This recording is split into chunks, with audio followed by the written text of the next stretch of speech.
Hi family, welcome back to Muggi's Corner. My corner, your corner, our corner. My name is Muggi and we have a special guest in the corner today. With me today we are going to be discussing the Bantu. This subject has attracted interest from a lot of people, and there is so much information out there regarding the Bantu. So much of the information is written, much of it is not. And we're here to find out from our guest's perspective who the Bantu are. We're going to be discussing their migration and their relation to the tribes of Israel. So without further ado, let me introduce the guest. Welcome to the corner. Thank you very much. I'm pleased. First of all, my name has not been mentioned, but I'm Patrick George Kakaire, but ethnically known as Kakaire Biriko Tut. I'm a man of royal blood in Busoga, reflective from Bunyoro, from the Bakwezi dynasty through the Babito back to Abyssinia. So, for me, I feel I have that relationship with what people think of as the greatest king of Israel, Suleiman, because all the originals of Abyssinia originate from there. The topic we are going to discuss today, I'm not an expert or what, but I'm an interested party. People have been always talking about various groups of various languages. For example, here in Uganda, we have the Hamites, we have the Bantu, we have the Nilotics. Their background all claim to have come from either North West Africa or Abyssinia, which is Ethiopia nowadays. Now, just reflecting to my primary education, they used to tell us that the word Bantu came from those people who, when they are talking, they put the word into, umuntu, ekintu, akantu. They were not telling us the reflection, the background of that. And they said the Nilotics are those people whose language is very strong, like the Achoris, like the Rugubara, like those from Kenya. And again, the Hamites. These are the choice people who stuck to their group. They didn't intermarry, right? And they remain like the Hima, the Tusi, these people in the Karamojong. They said they are Hamites. Now, with that grouping, if we go back to more or less the era of Jesus, when they were talking, there was Aramaic type of language. Aramaic. Yes, which is in Ethiopia. Then there was the Roman language, there was the Jewish. All those came breaking. Now, if we want to diagnose systematically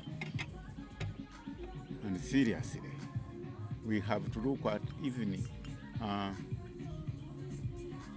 time pre-history, the development of languages, what and what, the harm, the what. You see, these rights, the Arabs have come a serious subject in human development through religious matters, through civilization, through what. But if you look at them, they have a reflection to Egypt. The question, is Egypt the source of languages?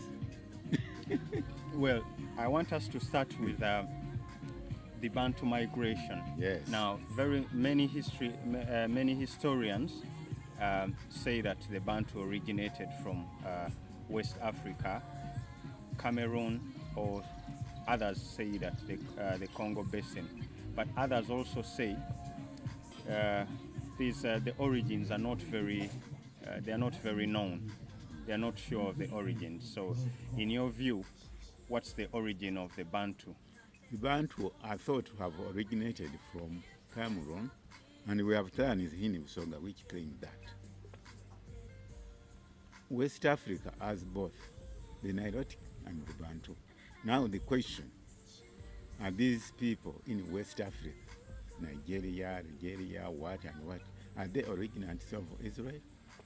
We have to find out that, because Israel is from a group of people that immigrated to Egypt, and Egypt had a very big reflection and effect to Africa.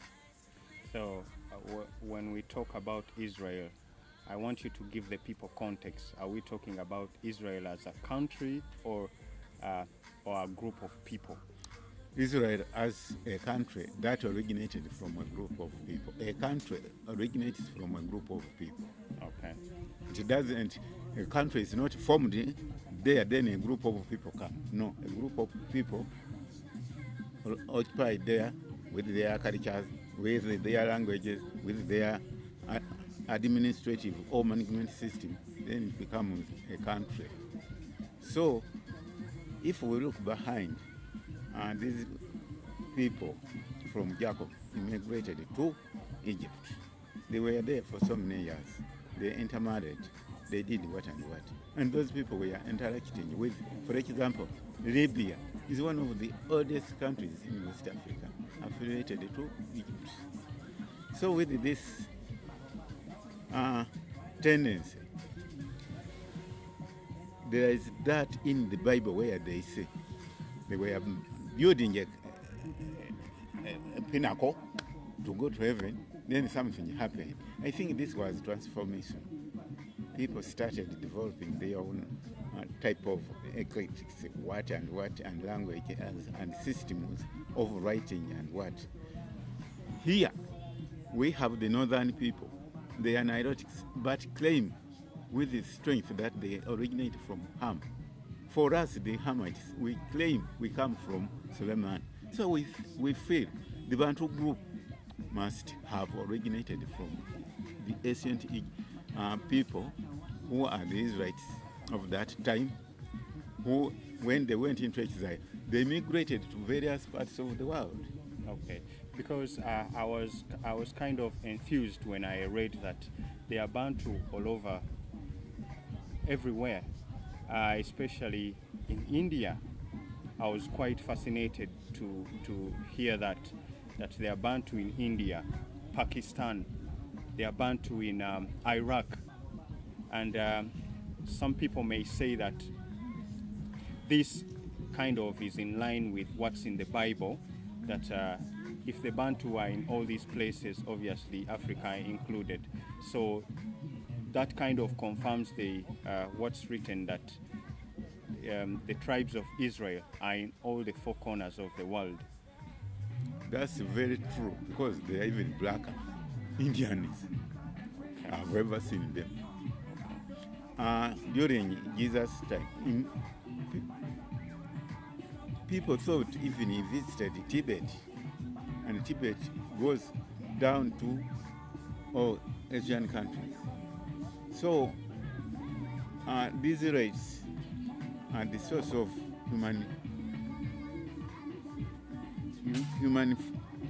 mankind. They documented their sources of information. Other people didn't do it. And we have based our development, our civilization, our understanding of what is God, who is God, what is God, on their prehistorical recording. And if you go to every part of the world, you will not find one race or one type of one. You will find the Bantu, the Hamites, the what. So, for me, from my discussion with the various people I interact with, coming from Europe, coming from Africa, coming from Middle East, in fact, Jesus should have been said to be an Asian, not a European. Did you say Asian? Asian. Jesus was from Asia. Yes, because they demarcated that small part, putting it to Europe. But you find much of the Arabs, who are the brothers of the Israelites, are in Asia. So we have to believe that the Bantu language originated from the Israelites from those people who came from Wuri. That's far north, Baghdad. Now I was being said to be Baghdad. I've forgotten the other ancient name. Then they migrated down through the Bible. You know, the Bible is a book which is having philosophy, history, politics, and science. It is one of the longest recorded history. So when they come and multiply, they go somewhere. When you come to Uganda, you are from Europe. Your daughters marry here, your offspring, and you go back. Won't you leave an influence of a European in here? If you leave a daughter or son here, yes, definitely there is you leave a line of traces of your blood. So here, wherever these Israelites were being taken to exile, to what as we read, they were not being kept there as if they are cows. Even if the cows, you keep them, but one will stray and cause an offspring somewhere. So these people went on causing influence. So we have to agree that this modern era, only 2,000 years and 20, when Jesus was around, Israel had existed more than about 5,000 years back. Absolutely. So let's take this conversation a little bit back to the Bantu migration. So where are the Bantu have believed to originated? The Bantu, from my own context, I believe they have immigrated from Israel through Egypt and West African countries, as we have said, because all of those have a connection with Egypt. And Egypt is one of the countries which have the oldest documented history. From the papyrus, from the water irrigation, shadow, from what. So for me, I feel their influence through languages, because they didn't come with women. They came, they intermarried, but only kept their languages. So they affected the people they were visiting. Okay. Yes. So the Bantu migration, or rather the what is called the Great Bantu migration, is some people say it's connected to the Great Exodus, or some people say the Bantu migration is indeed the Exodus. What's your take on that? Yeah. You see, society has never been static. That you get a certain tribe here, it would be there for years and years, apart from themselves. Even the Arabs, who are the brothers of the Israelites, have various tribes in them, even if religiously they developed one language, that's Arabic. But you find all those, they have their own groups of tribes internal, but use the same language. As in now Uganda, we can decide to use English, all right. But you go back, you find them Soga, you find them Nyoro. But we have interrelationships, because the Basoga here, we are a group from Bunyoro, from North, from Bokedi. We talk, but the dialects differ. So for me, I feel the Bantu languages originated from West Africa due to the influence of those people, the Israelites who had stayed in Egypt, had established themselves there.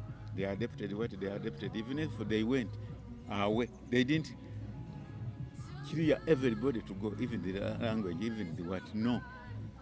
So this one from Libya, where I read on the newspaper that they discovered a coin which was 4 years before the birth of Jesus.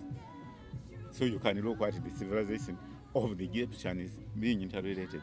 Now you come to Algeria, they are the same people. You come to this Ghana, what and what. And the people used to play well near water.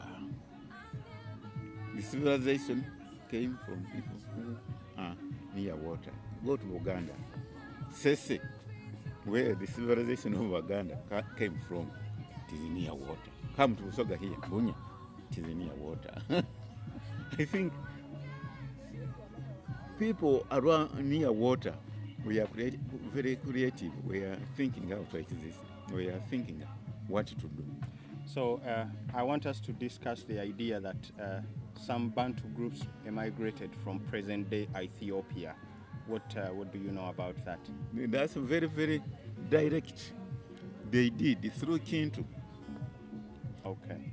And Ethiopia, that's the country I've said, used to be called Abyssinia. And why their influence over Israel? The Queen of Sheba went to visit King Solomon, played a fan, came back when he's expectant. I will not use a hard word. For you youth, you think of pregnancy, so we say expectant. And he produced a boy who took over, established the royal dynasty of Abyssinia. That's why they always call them Emporogomaya Yuda. That Yuda was King David, who was the father of Solomon. The Lion of Judah. Yes.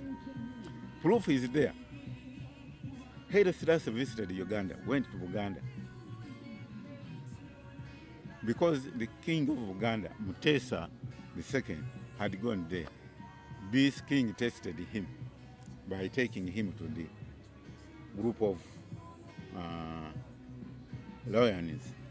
Because if you are not a royal, you cannot reach there. You cannot touch them. They will make noise. The lions? Yes. But when King Haile Selassie took him, they all bowed down. He said, touch them. He touched them. Then this man proved that was a descendant of his blood. When he came here, he had a royal dog. He couldn't surrender it to anybody. When he came here, he surrendered it to King Mutesa. And King Mutesa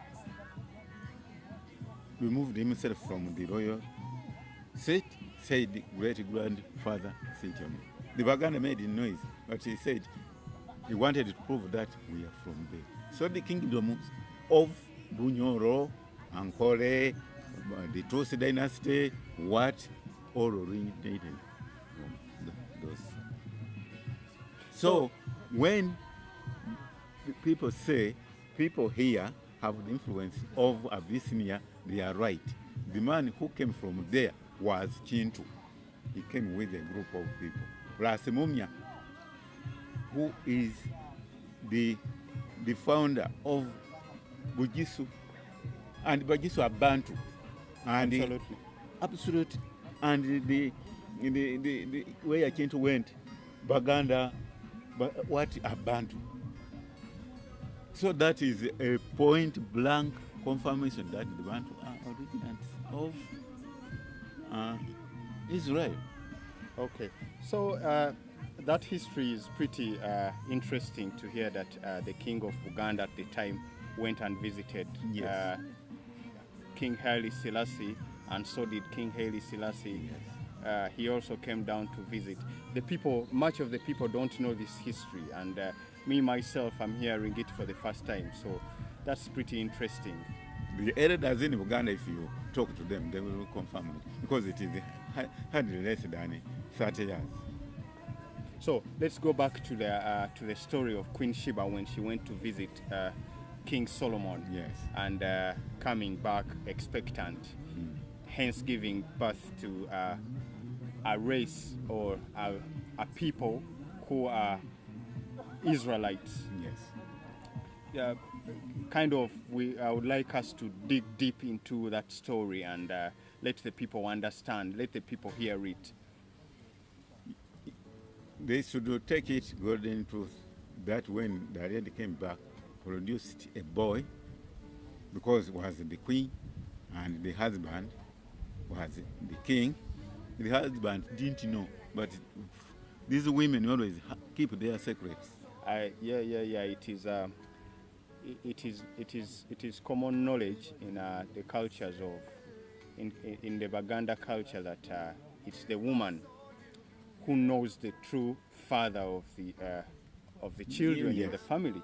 So that kind of lines up with what you're talking about, i.e. Queen Sheba going out, going to visit King Solomon and coming back with an unborn fetus. And again, some years back, the Israelites came from the Falashas. Falashas are black Jews, our black Israelites. About 20,000 of them, they were put on. They came tested their blood and it confirmed that they were their people. And the Israelites, when they came here, they wanted it to stay longer. I think they found some connections through this river. This river is of historical importance throughout the world because the source of civilization is through Egypt in this river. Source of water engineering, shadow of water and water on this river. Why did they say that river Omugogobulamu? Because the river of life. Cut it off all northern parts. And there is virtually no life because it is said, or it is actually a fact that the countries of Sudan, Egypt greatly depend on part of Ethiopia. On the River Nile. So just to let the people know that we are seated beside the great River Nile. Yes. That's where we are having this conversation at. So it's very interesting. It is a good venue. I hadn't noted it, but come on. Yes, and for me, telling you that I'm from Babito, the Babito from Bakwezi from Batems from those who came with the Kintu. Kintu came with a little, very few people with cows. These cows, the long-horned cows, those you find in Buganda, you find them in Ankole, you find them in Rwanda, Burundi, up to Zulu, we are the same race. But we are all Bantu. The Zulu kingdom in South Africa. Yes. Very interesting. You look at their physical structure. For us, we are hot-tempered, like Israelites, like Arabs. My counterparts don't feel ashamed, but that's our moral behavior. We lose the temper quickly and we cool down quickly. So just to put this in context, many people may think that the current Israel, the country that is known as Israel right now, many people may think that the people who live there now are the Israelites. What do you say to the people who may think like that? Because what we have learned, the education that is given right now is such that the people who are found in Uganda are Ugandans. The people who are in Kenya are Kenyans. The people who are in Egypt are Egyptians. So many people or so many young people are not wrong to think that the people who are from Israel, that country that is known as Israel, are the Israelites. So we need to give education to such people and let them know who are the real Israelites. Is it we the black people, or is it the people who are now in current day or modern day Israel? That's very interesting. The nation we are enjoying are constitutional nations. I.e., there are countries that were given names. There was never been a country called Uganda. There was no country called Uganda. Yes. Yeah, that's a fact until the Berlin scramble and partition of Africa, where the European powers divided. So if we go back to Israel, these are the people who were in exile for 2,000 years. They were brought back in 1914. And this Zionist movement in America. I had read that book.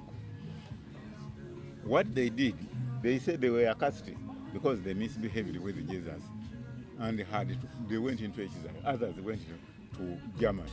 Now, can we say that you can get a true German with such people entering. It may be very difficult. Even if they destroyed 6 million of them.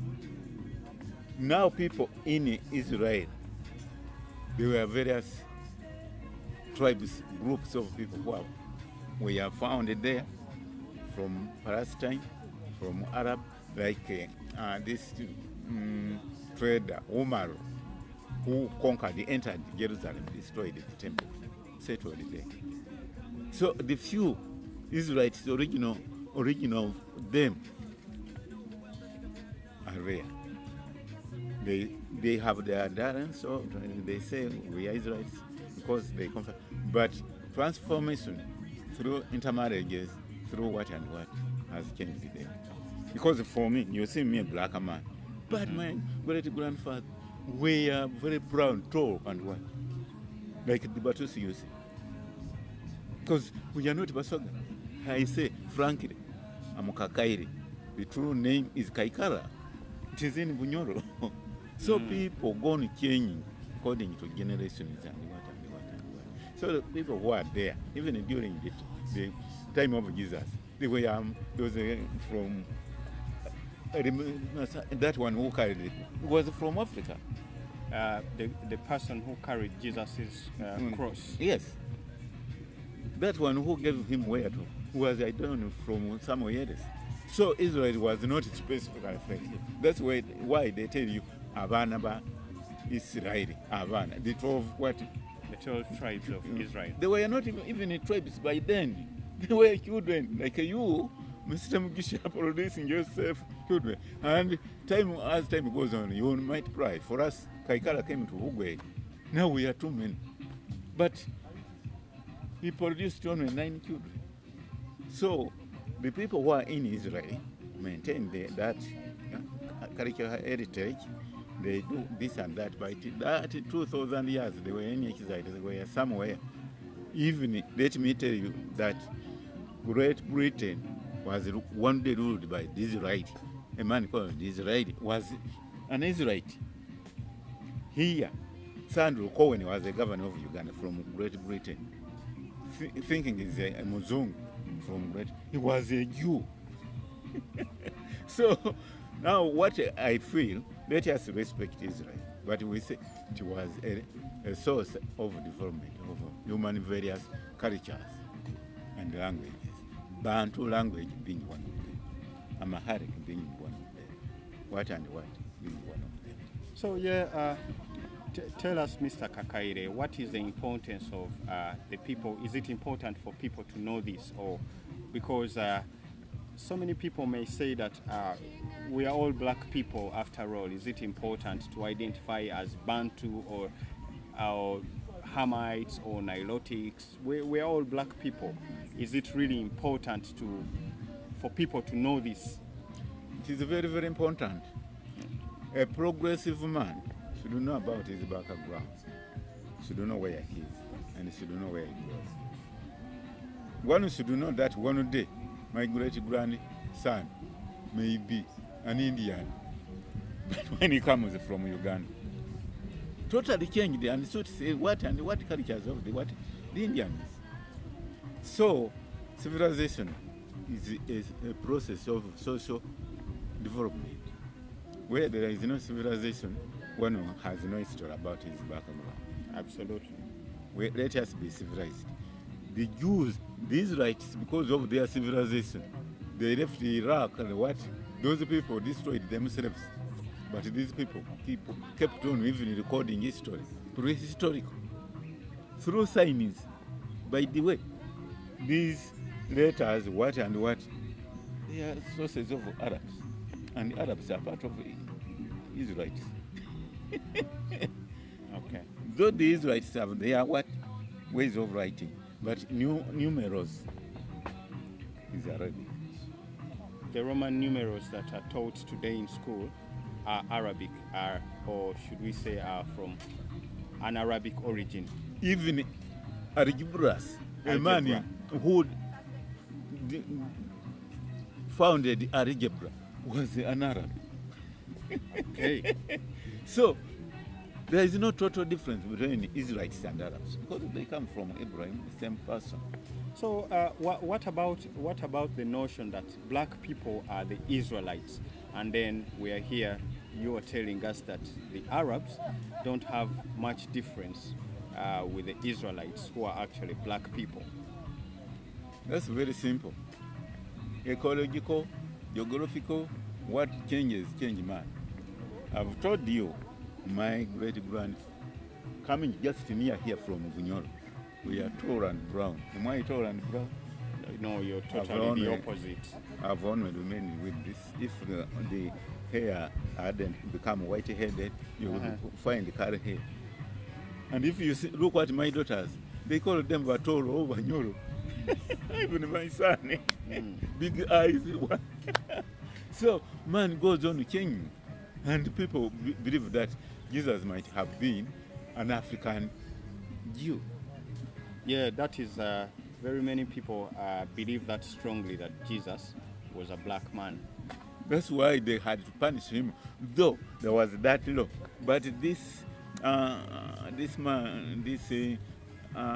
Roman said, this simple man, leave him. They said, this man he says he will remove this and that. It means he wants to take us over. So they didn't write that in the Bible, but that sentiment was there. So people go on changing. The languages change, the cultures change, but may improve. Cultural improvement causes civilization. So, Mr. Kakaira, I want us to discuss the importance of black people being able to tell their own history, writing books, because much of the history of the black people has been told by other people who are not like us. Okay, and then in that way, if it allows them to kind of make anything they want out of our stories. When the history of black people is told by white people, Europeans, they shape the narrative. They suit their interests. Absolutely. So what is the importance of we as black people telling our own stories? I would start with the weakness. Writing was not originating from here. They came and took over us. When they appeared with their civilization, they came through using the Quran and the Bible. No, from there, allow me to interpret you, rather to interrupt you a little bit.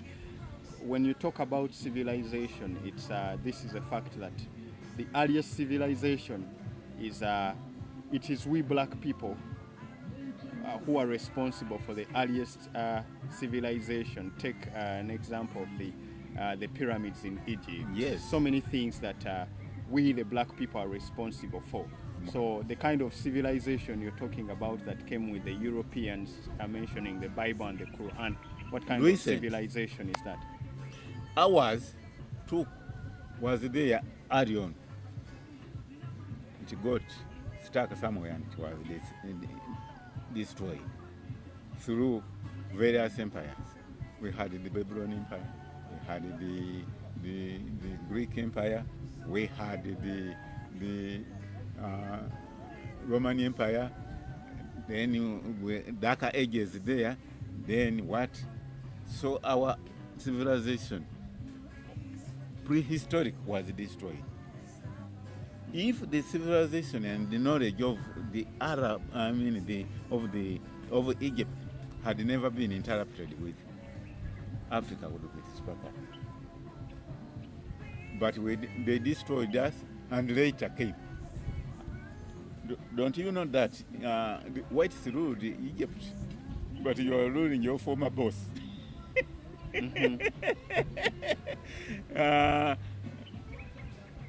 Romans ruled Greeks. In fact, the Romans, when they went there, they were more or less primitive.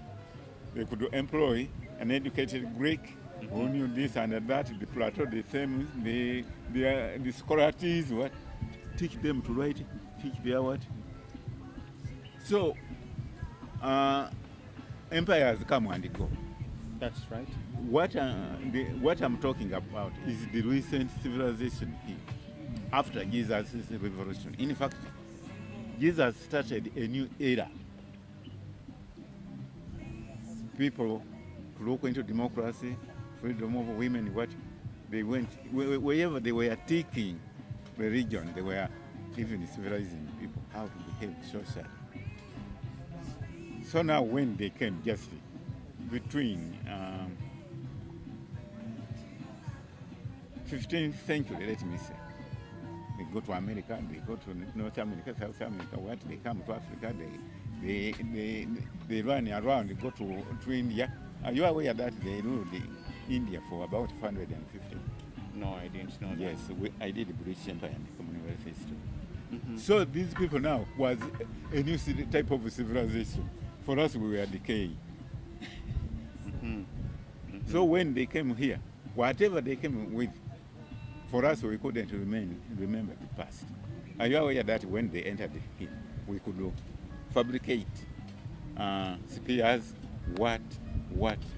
My great-grandfather, Kakaide Birikotut, the name they gave him, was a blacksmith.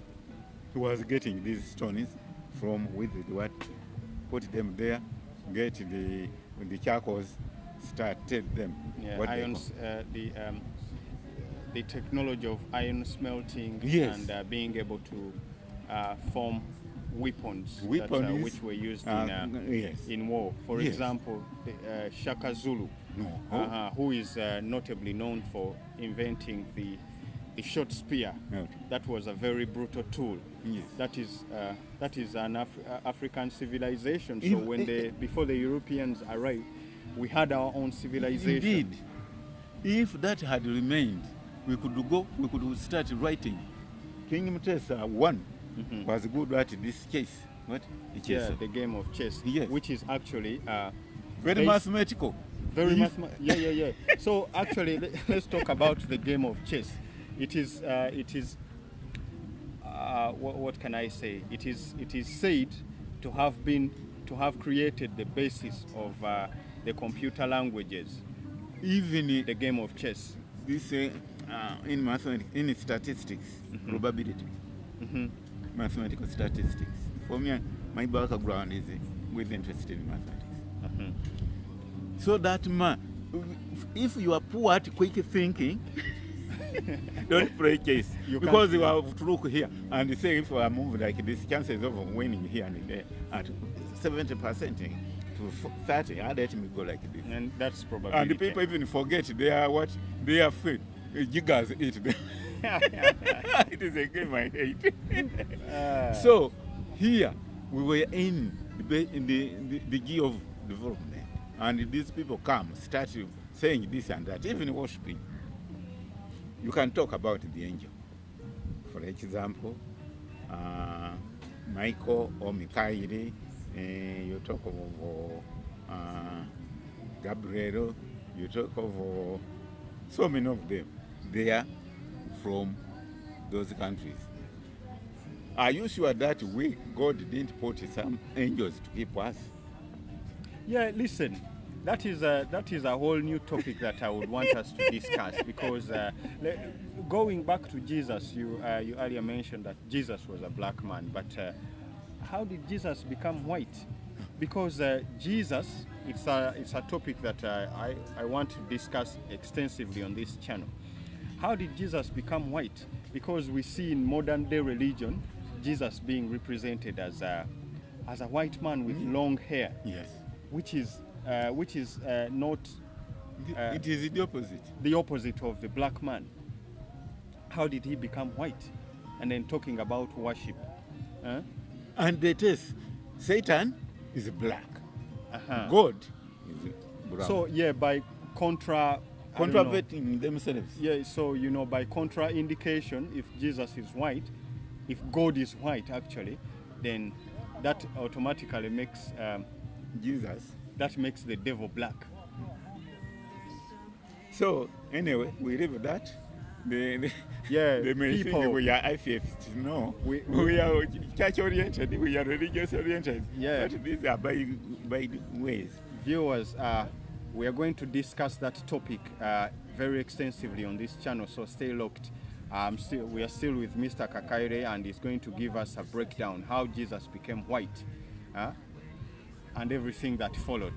But anyway, we go back to the importance of we black people documenting our own history and being able to tell our own history, which is the main goal of this channel. We need, as black people, to tell our own stories, be in control of the narrative. That's the only way we stand a chance of telling the stories accurately and in a way that represents us. All our monuments should be reserved. 100%, yeah.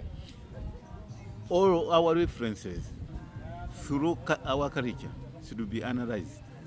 When you find a Munyankole Muganda saying, I don't do this, this is that hill, we should do. Because these people are keeping that Zion movement. And that hill, mountain of Zion. Mm-hmm. Israelites don't want to tamper with that. It has been recorded as where they arrived, they started, they took off, what and what. But for us, we are busy destroying our even knowledge. You tell a younger man that this and this and this historically Musoga does this, that, or Munyankole does that, and Muganda. He says, that's bygone. For me, I'm saved. That is satanic. What is satanic? Yeah. That is something I've heard a lot, because going back a little back to what you said, the Israelites, the people in Israelite not wanting to destroy the mountain of Zion. That's our weakness, we as black people, because the cultures or the history and everything of we black people, the identity of black people has been misrepresented due to a lack of a reference point. Indeed. Which most of the reference point which we would have went back, they have been destroyed. So when you go to white man's countries, they reserve their various places. For us, even if you come here, you say, when Ginger here, they are destroying houses which were put here when they were setting this town. But in your other countries, they get 3 or 4. That place is reserved for people to come. You say, the 16th century housing is that one. That's how we use it to construct. That's why they ask you, do you want the Tudor type of technology and architecture? You say yes. They will develop a house you put on to resemble such. But for us, we destroy everything and we start putting. So preserving historical monuments is very important. Very important to protecting the history of we black people. Yes. People, that's knowledge from Mr. Kakaire. Don't destroy historical, what do you call them? Monuments. Preserve them, and by doing that, you are preserving the black man's history and culture. That's very important. The black man is a very intelligent man. I remember the war in Iraq. Mm-hmm. The command of U.S. forces was a black. They put it there, all they were destroyed. This man designed and they destroyed Iraq within a short time. Then how do they have to underestimate that? Because being black, so our intelligence. No, they are worried about us. Obama. An example. There was a crisis there, but he solved it very, very. And USA economy came up. Yeah, the great economic crisis of 2007, 2008. Yes. You want to ask the senators, we have reserves so much. Now this crisis, how much does it need? They said $500 billion. He said, we finance Africa, we finance the wars. Can an American go and look for a job in black African countries where? It is very rare. He said, I'm requesting for your mandate. I authorize to pay that mortgage companies, whatever, and give them 25 years to repay this. Take it to House of Representatives. When the Republicans where the owners of most of those countries, they were shrinking down. When he did it, the thing was silenced. And when they come here, they say the government shouldn't participate in business. Wasn't that a business? Didn't the government participate in it? Didn't it solve the problems with evil social politics we got ahead? So, how do we as black people empower ourselves?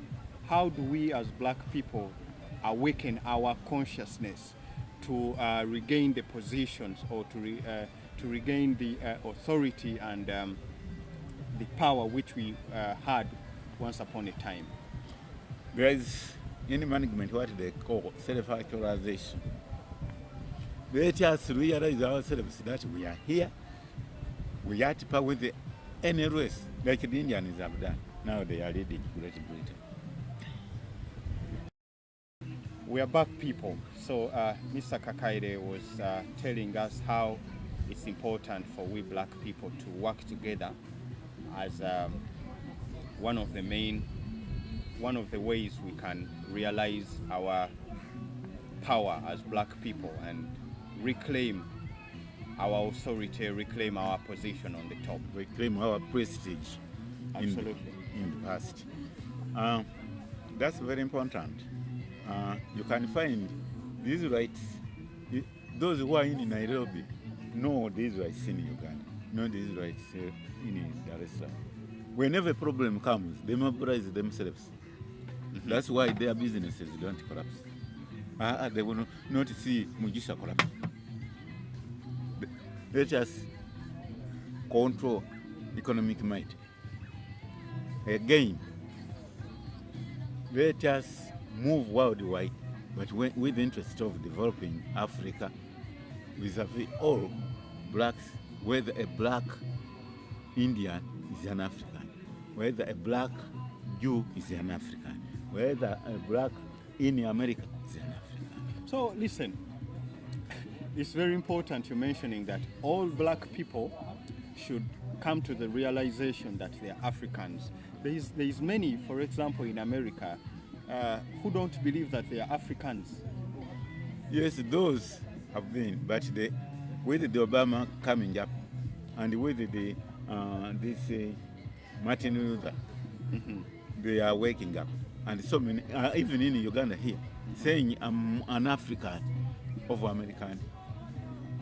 Yeah. Very interesting. So people should know that yes, all black people are from Africa. So that our continent shouldn't be taken over by the whites and we are destroyed. Exactly. So the other point that you mentioned, that every black people, wherever you are, it's important to have the interest of Africa in whatever you do.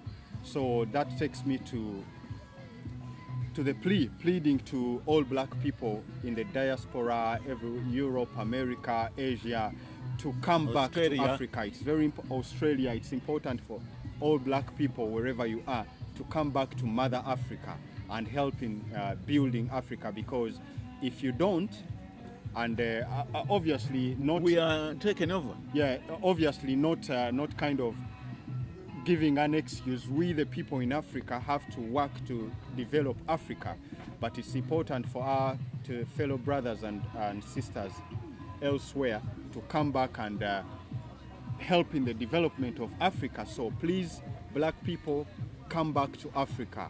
Come back and develop your motherland, Africa. Africa is calling, and there is no time other than now to come back. Go ahead, Mr. Kakaide. And that's very important because if we come back, we develop the technology, we develop the might in politics, in economics. The other races will respect us. Yeah, because if we don't do that, if we don't take it into our hands, we leave a void. For example, the Chinese, the Indians are they are dominating the economics in worldwide. Not here. Look at the Chinese; they are dominating the technology. Go to Canada, mm-hmm. Go to England, go to America. They are there, but there is what they call invisible trade. They make money there, but they send back to. Oh yeah, the Indians. So Yes. I saw an impressive stat about cash remittances Yes. from elsewhere, and India was topping. Yes. They So call that invisible trade. The Indians, wherever they are, they work with interest of their country. So why can't we black people do that? I will give you an example. Benz was a German company assembling vehicles in India. They stole the techniques and developed Tata lorries. Wherever there is an Indian company, 3/4 of their vehicles are Tata. And recently I'm seeing Mahindra, Okay. which is from India. Even all of these border piki, they are from there. Yeah. We So- should be very, very intelligent And conscious of. and conscious Yeah. of our future. Right. Those people, you'll find those people, why I said they are even more Jews, because when Jesus was around there, the disciples went up only to Rome, stayed there. That was only Peter, but others went this side. And they say some went up to Pakistan. And you can see the acumen of Pakistan. So for us, we are the richest, this I declare, richest climate, the soil is minerals, water, we are the power of the world. But why? And yet the poorest. No, they play politics on Museveni versus South, you fight. Kenyatta versus you fight. They give you arms. If you shoot somebody, are you making a development or the man you have killed? If you had to produce a professor, where you produce it? Absolutely not.